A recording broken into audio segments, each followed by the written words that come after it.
మీ ఇంట్లో కార్ని రెంట్కిచ్చి డబ్బు సంపాదించాలనుకుంటున్నారా? అయితే వెంటనే ఈ నెంబర్కి కాల్ చేయండి. నమస్తే, welcome back to Suman TV. నేను మీ సంజయ్. ఈరోజు మనతో పాటు ఉన్నారు తోడు నీడ ఫౌండర్ రాజేశ్వరి అమ్మ గారు. అమ్మతో మాట్లాడి కొన్ని విషయాలు తెలుసుకుందాం. నమస్తే అమ్మ. నమస్తే సంజయ్. అమ్మ, ఇప్పుడు చూసుకుంటే విడాకులు అనేది యుక్త వయసులోనే ఎక్కువ జరుగుతున్నాయి. అవును. పెళ్లి చేసుకున్న సంవత్సరానికి, 2 సంవత్సరాలకి, 3 సంవత్సరాలకి కూడా విడిపోయిన ధోరణి కనిపిస్తుంది.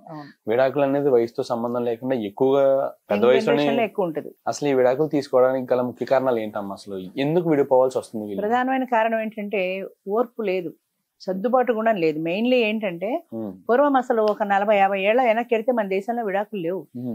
విడాకులనే వేరే దేశం నుంచి మనం దిగుమతి చేసుకున్నాం. అది వచ్చిన తర్వాత చాయిస్ ఉంది అనగానే ప్రతి వాళ్ళు విడాకులకు పరిగెట్టేస్తారు. ఎందుకు పరిగెడుతున్నారంటే సిల్లీ ఇష్యూస్. మా ఆయన సిగరెట్ తాగుతున్నాడు, లేదా మందు కొడుతున్నాడు, మా ఆవిడ ఎక్కువ క్లబ్బులకు పోతుంది. ఇవి మీరు కంట్రోల్ చేసుకోవాల్సిన విషయాలు, మీలో మీరు సర్దుబాటు చేసుకోవాల్సిన విషయాలు. అలాంటి సర్దుబాటు చేసుకోవాల్సిన విషయాలకు కూడా విడిపోతున్నారు. ఎందుకని విడిపోతున్నారు? ఒకవేళ విడిపోతే ఇప్పుడు రీమ్యారేజెస్ వచ్చిన తర్వాత మళ్ళీ పెళ్లి చేసుకుంటాం. మళ్ళీ పెళ్లి చేసుకున్న వాడు ఏమైనా గ్యారంటీగా బాగుంటాడన్న గ్యారంటీ ఉందా? లేదు కదా. మళ్ళీ వాడితో కూడా విడాకులు తీసుకుంటావా? తీసుకున్నావు. మళ్ళీ 3వ పెళ్లి. మళ్ళీ ఎన్ని పెళ్లిళ్ళు చేసుకుంటే నీకు సరైన వ్యక్తి దొరుకుతాడు అన్న నమ్మకం ఉంది? లేదు. సృష్టిలో 100కి 100 పాళ్ళు లేదు. ఎందుకంటే ప్రతి వ్యక్తికి కొన్ని బలాలు ఉంటాయి, కొన్ని బలహీనతలు ఉంటాయి. మనం ఎప్పుడైతే ఆ వ్యక్తి జీవితంలోకి యాక్సెప్ట్ చేసి మనం అడుగు పెట్టామో అప్పుడు చిన్న చిన్న బలహీనతల్ని మనం కూడా సర్దుబాటు చేసుకోవాలి. అలాగే అవతల వ్యక్తి కూడా భార్యలో ఉండే బలహీనతల్ని సర్దుబాటు చేసుకోగలగాలి. ఆవిడ కూరలో ఉప్పు ఎక్కువ వేసిందని విడాకులు, పప్పు ఎక్కువ వేసిందని విడాకులు, ఇలాంటి చిన్న చిన్న విషయాలకి అసహ్యం అనిపిస్తుంది వినడానికి కూడా. మరి పూర్వం ఎందుకు లేవు అంటే పూర్వం లేవా ఇలాంటి అభిప్రాయాలు? పూర్వం కూడా ఉన్నాయి, కానీ వాళ్ళు సర్దుకున్నారు. మీరు సర్దుకోట్ల. సర్దుబాటు గుణం అన్నది అసలు యువతలో లోపించింది ప్రధానంగా. దానివల్లనే వస్తుంది. అంటే అమ్మ, ఇప్పుడు కొన్ని సందర్భాల్లో ఏ విధంగా అవుతుందంటే ఇద్దరు సంపాదిస్తున్నారు. ఇప్పుడు నాకు భర్త అవసరం ఏముంది?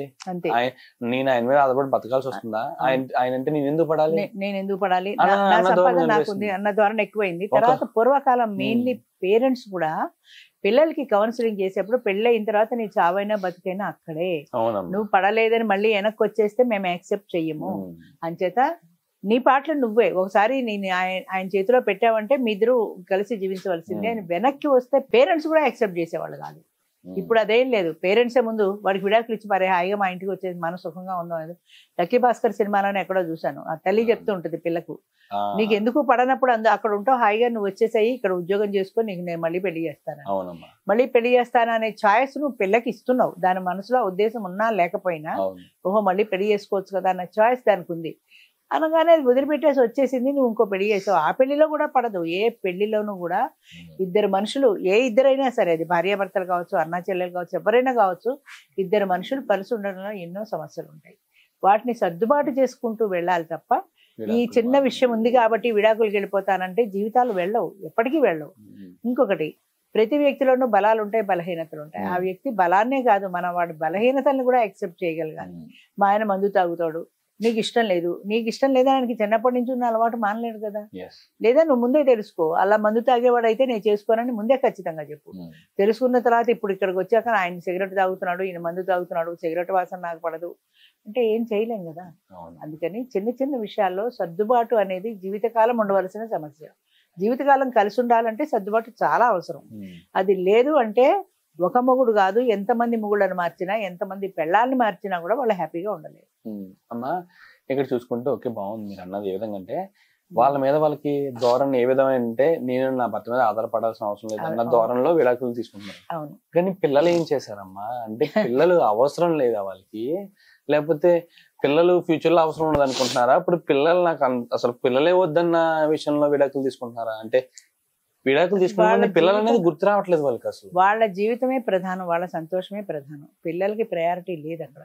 చాలా సందర్భాల్లో అంటే 10-15 ఏళ్ల కిందట అయితే పిల్లలకి కూడా ప్రయారిటీ ఉండేది. పిల్లల కోసం కలిసి బ్రతికిన భార్యాభర్తలు ఎంతో మంది ఉన్నారు. పిల్లలకి పెళ్లిళ్ళు అయిపోయాక వస్తూ ఉంటారు నా దగ్గరికి, వచ్చి చెప్తూ ఉంటారు, ఇన్నాళ్ళు నేను భరించానండి, పిల్లలు ఉన్నారని ఆయన్ని భరించాను అని. అలాగే ఆయన కూడా అంతే, పిల్లలు ఉన్నారని ఆమెను భరించాను. అంటే పిల్లలు అనేవాళ్ళు భార్యాభర్తల మధ్య ఒక బాండింగ్ అది. అంచేత ఆ పిల్లల కోసమని కలిసి జీవించే వాళ్ళు ఎంతో మంది ఉండేవారు. ఇప్పుడు అది కూడా పోయింది. అసలు పిల్లలే వద్దంటున్నారు కదా. ఈ బాండింగ్లు, ఈ సమస్యలు మాకెందుకు, పిల్లలు ఎక్కడ ఉంటే హాయిగా ఉంటాం, లేకపోతే విడిపోతాం, అది ఈజీ అయిపోయింది. రెండోది ఏంటంటే ఎడ్యుకేషన్. ఇది వరకు పాత కాలంలో అంటే 70-80 ఏళ్ల కిందట అసలు ఆడవాళ్ళకి చదువులు లేవు. అంచేత మొగుడు కొట్టినా తిట్టినా భరించడమే వచ్చు. ఇప్పుడు ఏంటంటే చదువుకున్నారు, ఉద్యోగం చేసుకున్నారు, ఆర్థికంగా నిలదొక్కున్నారు.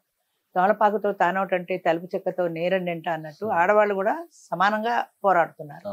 నీతో పడి ఉండాల్సిన కర్మ నాకు లేదు, నేను హాయిగా ఉద్యోగం చేసుకుంటున్నా, నేను సంపాదించుకుంటున్నా, నీ లెక్క నాకేంటి అని పోయి శుభ్రంగా అదేంటది ఉమెన్స్ హాస్టల్స్ ఏవో ఉన్నాయి కదా, దానికి వెళ్ళిపోయి ఉంటా అంటున్నారు, వెళ్ళిపోతున్నారు, ఉంటున్నారు కూడా. ఎవరైనా నచ్చితే హాయిగా వాడితో కలిసి ఉంటుంది. ఇప్పుడు సందర్భాల్లో చూస్తున్నానమ్మా, విడాకులు తీసుకుని భర్తలు కూడా ఇల్లు వదిలేసి బయటకు వెళ్ళిపోయిన దూరం కూడా కనిపిస్తుంది.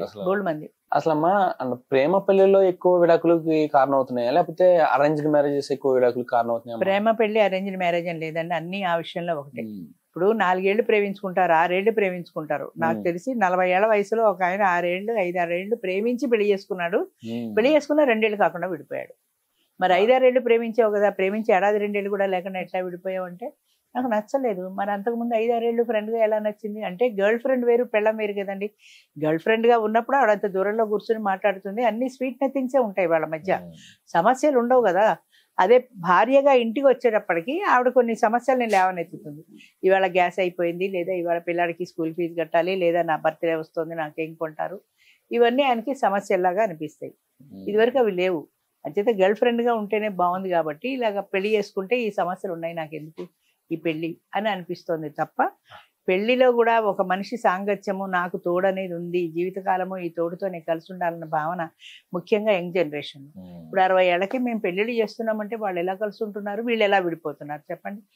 15 ఏళ్ల నుంచి మేము చేస్తున్నాం, 10 ఏళ్ల క్రితం పెళ్లి చేసుకున్న వాళ్ళు ఇంకా 10 ఏళ్ళై నడుస్తుంది వాళ్ళ జీవితం, ఇంకా భార్యాభర్తలుగా కలిసి జీవిస్తున్నారు. ఎందుకంటే వాళ్ళు ఒకసారి దెబ్బతిని ఉన్నారు జీవితంలో.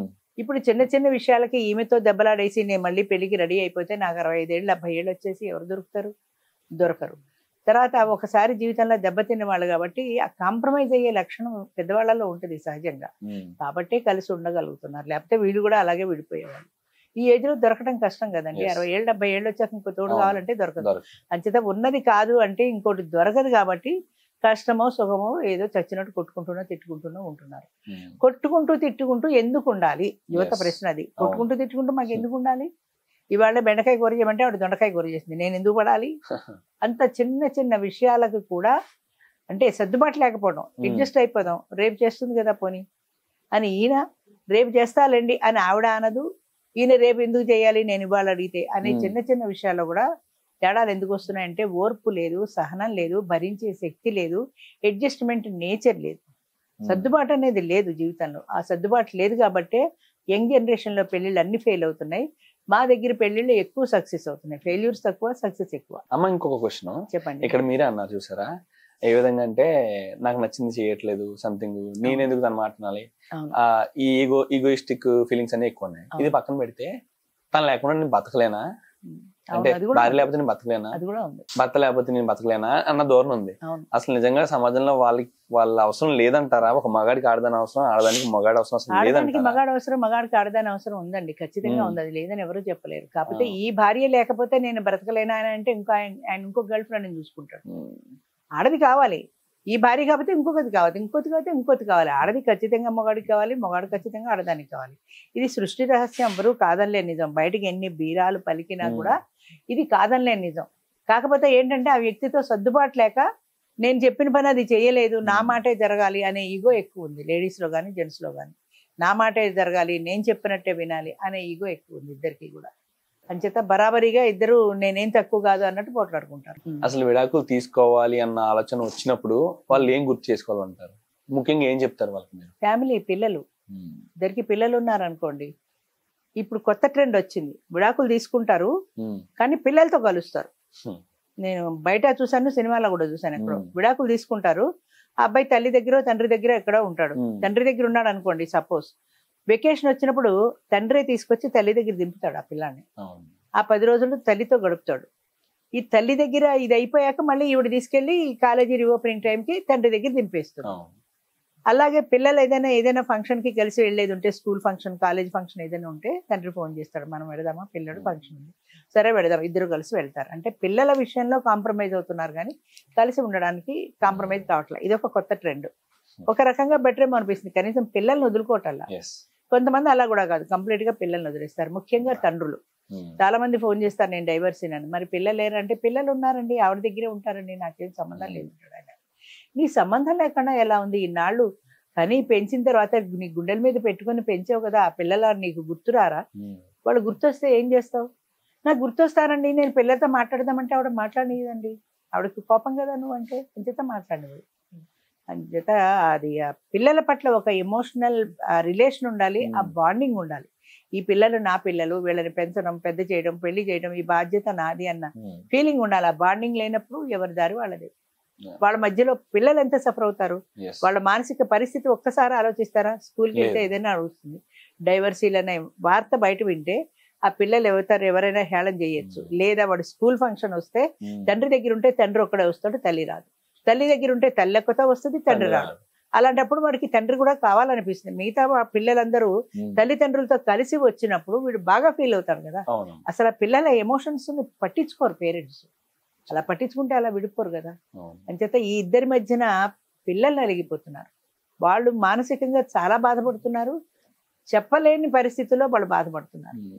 అది దృష్టిలో పెట్టుకోవాల్సిన అంశం విడాకులు తీసుకునే ముందు. అందుకనే ఈ మధ్య ఒక కొత్త ట్రెండ్ వచ్చింది, అసలు మాకు పిల్లలే వద్దు అని.